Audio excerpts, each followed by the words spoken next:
This will trigger the Lexus RCF. Oh, that's big. That is a very big crash.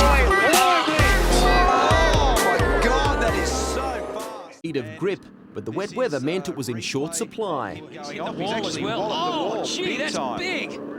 That'll give that thing a fair old... And Max Wilson, a great start from the Brazilian. Contact already in turn one. Both of them round in a spin and Scaife into the wall. Oh.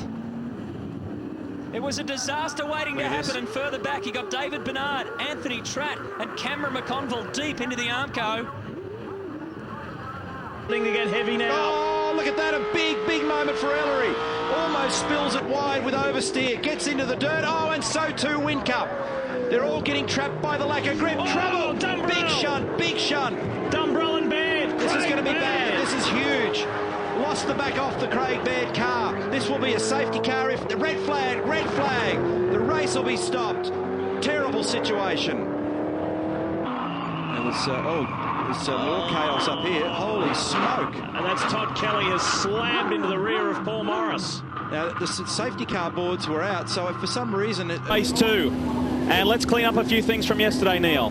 Here's the incident down at turn 1 that took out Greg Murphy, and there was a collective sigh from the grandstand. On the extreme left was Jason Richards, who squeezed Paul Dumbrell a little, and they just glanced then off Greg Murphy. Here's another angle from Stevie Johnson's car. See Rick Kelly's car stationary on the grid. That's what triggered some of the chaos and split the pack, and that was the reason why Greg makes that violent impact there on the right-hand side. Took Of that, the race has been red flagged. Take a look at this impact. Yeah, we just see the aftermath where John hits the wall very heavily on the outside. I heard the car go by our commentary point, and I saw all the spectators jump to their feet. It sounded strange as it went by, whether or not the track conditions were greasy at that moment and he couldn't pull the...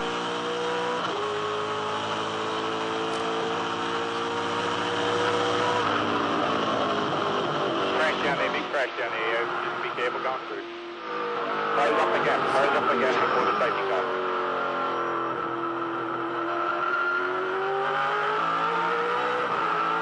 Garth Tander leads the way, Mark Scaife on screen, and a massive accident for one of the 10 BOC cars. Is that Brad Jones? There was I saw it out of the corner of my eye. I could hear a car making a dreadful sound as it went by, and the crowd leapt to its feet. And that is a Team BOC for John Bow. Remember, he had nose-to-tail contact up at the hairpin. Okay, through turn 1, now onto 2.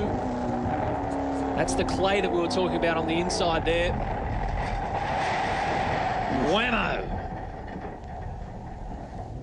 He's just locked a brake, and there might have been a little bit of dirt and debris left by a previous runner. Here's the other angle of the Zinger replay. He was pretty hungry on the grass there. And maybe he's actually even had a failure of something, maybe a flat tyre or something on the right side. Something a bit... In WA, there's the replay that saw Jamie Whincup. He did make contact with the tyre wall. That's down at turn 4.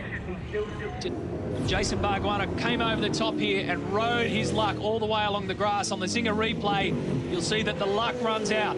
Kabam! So he... Had it not been... Whoa, that's ugly for Jason Richards. Oh! And significant there that it's had a front left... Dean Canto copped a cruncher as well at the same spot, but Dean is back on track. He will celebrate his 50th championship start here, and they've had a good start to the weekend in practice. It's almost a carbon copy in terms of the damage that the Gary Rogers Motorsport Valvoline Cummins team had to manage. They whacked... Horrendous sight. The Zinger replay will show contact into the wall, and it flips the Team Cirame car upside down and rolling. Yeah, fortunately, the rollover, now that I've seen it, wasn't as bad as otherwise might have imagined. So side by side, the reason was Brad's car tripped over the curb, and they did both back in there.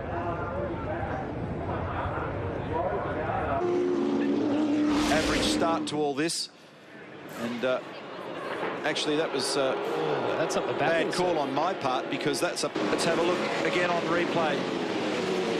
Yep, straight over to the our left, his right, and he whacked that concrete barrier pretty hard too. Here he goes. Safety gate goes flinging. He's the first to go in that short. Oh, okay, so he's Still found the concrete. Have the rear bar up, stiffen the back of the car because there's more weight. Oh, Tony Alberto straight into Big Pond. Turn 7. It did a good job there. Oh, with TKR. So, who was the culprit? Bang! Marshall was the God! He hasn't hit them by a little bit. He's hit them with the middle of the car. On the exit of turn 8, but it hasn't actually come up on our computer. All right, Zinger replay shows Murph just going in all alone. He just said, don't know what happened, could have been a puncture. His teammate almost got him too, but then Tim Slade arrives on. Nice straight line. Here it is again. This is turn 2. Gisbergen and Rick Kelly. Turn the wheel. Here we go. We just see vision of this. It hits the wall on the right side. You see it bound out. Bang! Straight against the fence there. That's where it's let go as a result of the earlier contact. The hill and onto the front straight, and has Paul run out of road? He does. He gets on the grass, just understeered a little wide, didn't hold line, got onto the grass, got sideways, and actually Richo almost went with him, and pretty lucky in many respects not to do more damage there given the speed. In behind, here's Paul Morris with that. Oh, no problem for him as that car whacks the wall big time, a la Wayne Gardner 1996, right up at the top. To know which way is which in that team, but that car is menacingly close to the front end of the field. Oh, there's a car upside down here. There's a car rolled on the way into pit entry. We were discussing the fact that the pit lane entry... Oh, no, it wasn't somebody coming. They've actually gone off the road. Oh, my goodness me, that's Bradley. That's Brad Jones. He's gone off the road in the marbles on turn 6. Gee, I hope he's okay. There's going to be medical intervention here. 5, where in the previous race you saw all that other drama. Look at that. Would have got the attention of the boys on the marshalling point there. They've all ducked for cover. And Splitter was already off. Here it is in replay. Oh no, there was 2 cars involved. It was Todd Kelly and Jamie Whincup. It was Todd that ran wide. Wow, what a shame.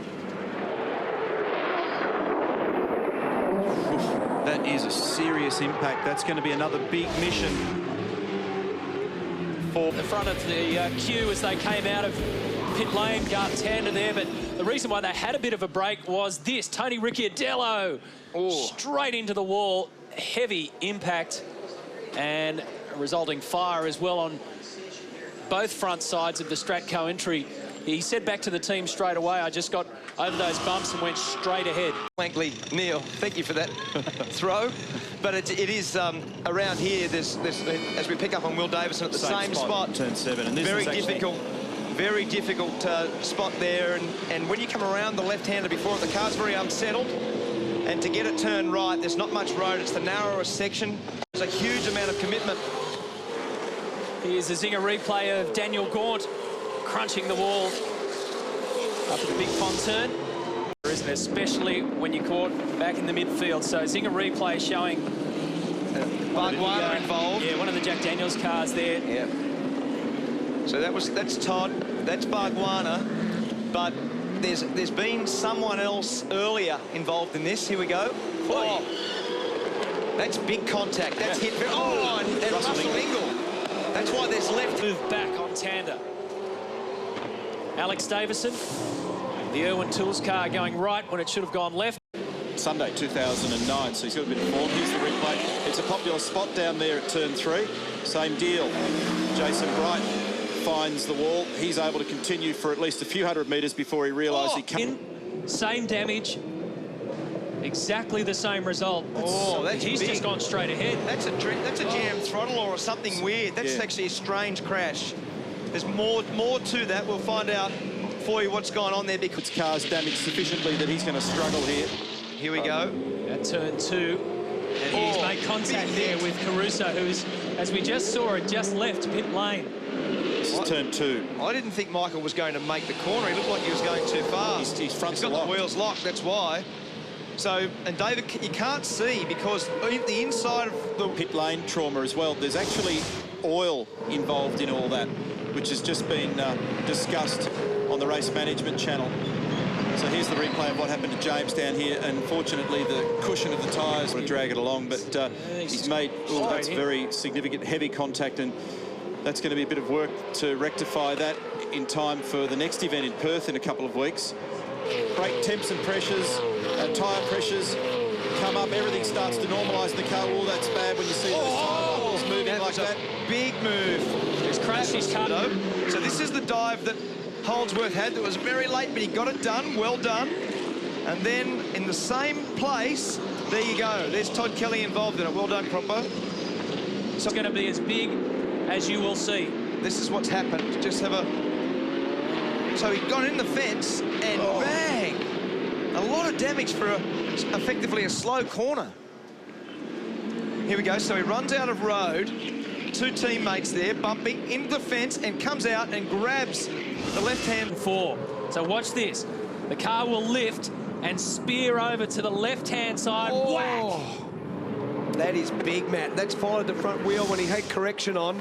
He was sideways and it followed the right-hand front wheel and fired in. The Whincup on cold tyres. We really enjoyed that yesterday. Sad moment, though, for the Frenchman, Alex Premer, who made a mistake at turn 6.5. He clobbers the apex wall. So damage to the left, damage to the right. Listen to the way it goes on. Rattle, rattle, rattle, rattle down the escape road at turn 7. A lot of damage for... Behind Lowndes, in front of Whincup. David Wall. It'll be a similar problem to what happened to Whincup. Here it is. So right on target, turn 4 again. So it's actually broken before he got to the wall. And then the wall finished it off for the VIP car. So that's a pretty significant failure. Down the inside, turned in and into the tyres. So all the damage comes from the right-hand front on that tyre bundle in an effort to get by Tony D'Alberto. So that broke the splitter off the front. Wow. And Bright, remember, together with a look at Van Gisbergen down the inside. He's virtually in the grass and Courtney runs with them. Bright's out wide in no man's land. He's going to spin. He's off the road, Bright. And round goes Courtney. He clobbers one of the Fujitsu cars as well. And on it goes. Wow. That's not my block clip. So there's one opportunity here, and Frosty takes it down the inside. He's on the dirty line. Then both of the brake contact, and around goes Winterbottom. Whincup tours the paddock. Disaster at the front of the race. Too wide. Did exactly what Whincup did. Got onto the grass at 3, which ricochets him across the road down at 4, and nudges into the tyre wall down there. Hey, check this out. This is at over 200 kilometres an hour, sideways, wet grass, right out to the fence. Oh, gives it a bump, but this could have been big. He gathers it up. This is the bit that really could have hurt. That bit there has finally, lucky there's enough road with the pit exit. The national sports car driver, and to his left, it was our driving standards observer, Jason Bargwanna. And look at that, my goodness. So I think that was Mostert. Yep. Mostert having a battle there with Wall, and when it gets that... He understands the grip level and grip limit. Stephen Richards blocking the brake. Massive trouble for Andrew Thompson. Huge damage on the Bundy red entry. So it was trouble for Richards. It happens like that. He's come off the brake, and he's just... Can't really see in the shade. I don't know whether he quite makes it. Yes, he does. Just into the fence. He'd have been clenching because they've got through a few spares last night in the repair of that car weekend, paying a tribute to the Anzac spirit. Anzac Day coming up on the 25th of April. Here's the reason why Todd Kelly finds himself in the garage.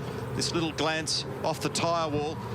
I have to also add the fact these... This is the D'Alberto incident with Slade. And on the right-hand side, one of the DJR cars. Oh, and he can't get off. So actually, whoever was in the DJR car there, well, he had nowhere to go. No. Tony was... I just heard a groan on the radio. Oh, I heard a groan on the radio from this man, and they've asked him if he's okay. This is McLaughlin. Oh, this would be really nasty. That was hard. I don't know.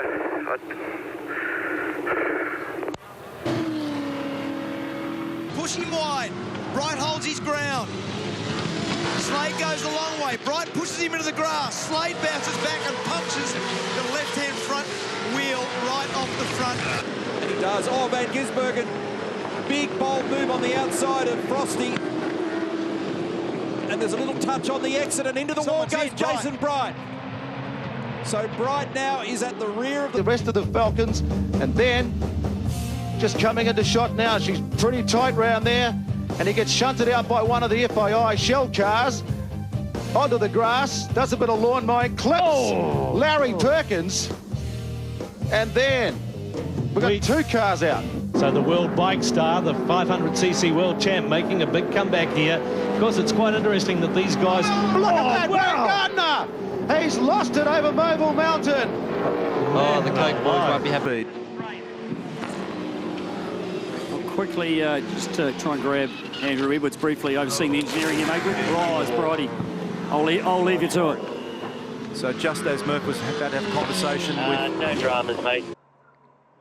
So riding here on top of the Ford Falcon of Scott Pye, who just only barely gets out of jail down here at turn 4. So for him to actually recover from that, just pointed out, he sees that on his data as well. Lowndes was 4th fastest. Oh, off the road, and a big incident here for Lowndes. He's in the wall. The race leader in the wall. That looked like a left trigger a sudden. It was just slightly off camera to the right there. So the other car involved was Todd Kelly. But there were a couple of other players behind. You can see that it affected Tim's. Here's the replay to tell the story. Look for the Volvo in the background. Trips up over the curb, catches the next curbing here at 3. And that throws him wide. And there's a bit of junk on the road down. There's a lot of gravel, and then bang, it's gone in pretty hard. Actually kinked the boot lid, and part of fast time for Jamie Whincup. Here's the replay of what happened to Chaz. And all the rubbish on the road. And this has gone in hard. Big contact left rear corner. So this is more of the story with Jason Bright and Chris Pither. Oh, there you go. Oh. That's so he's, and the reason for the